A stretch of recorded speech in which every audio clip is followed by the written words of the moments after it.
दुसरा आरक्षण मागत असेल तर मी त्या सरकारमध्ये कसं राहणार? म्हणून मी हे जर विषय आला तर मी सरकारमधून बी बाहेर पडेल. पण आदिवासीमध्ये ना धनगरला घुसू देणार ना वंजारांना घुसू देणार. आता isakal.com आहे देशातील नंबर 1 ची मराठी न्यूज वेबसाईट. प्रत्येक अपडेटसाठी isakal.com ला नक्की भेट द्या. का कोणी ते गेजेट आला म्हणून आदिवासी झाला असं नाही.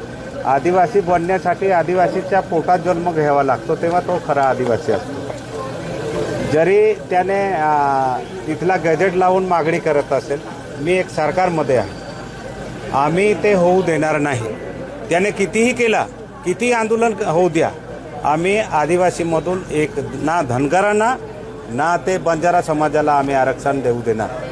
सर, पण जर गॅजेट लागू झालं तर ऑटोमॅटिक आदिवासी कसं काय गॅजेट लागू झालं? प्रत्येक राज्याचे वेगवेगळे नियम आहे, प्रत्येक राज्याचे.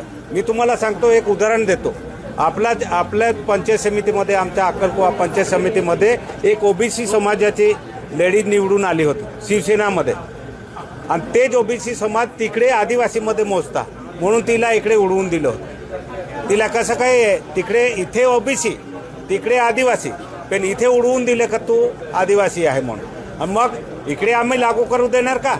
ज्या राज्याचे वेगळे वेगळे नियम आहेत ते मराठा समाजाला काय दिलं, काय गेजेट आहे ते त्यांच्या नड्या नडतील. आम्ही आदिवासीसाठी आम्ही नडू. मी जोपर्यंत ते आमदार आहे तोपर्यंत तर कोणीही किती ताकद लावली आम्ही घुसू देणार नाही. सर, जर सरकारने जर असं केलं तर सरकारच्या विरोधात आम्ही त्याच्याही विरोधमध्ये जाऊ.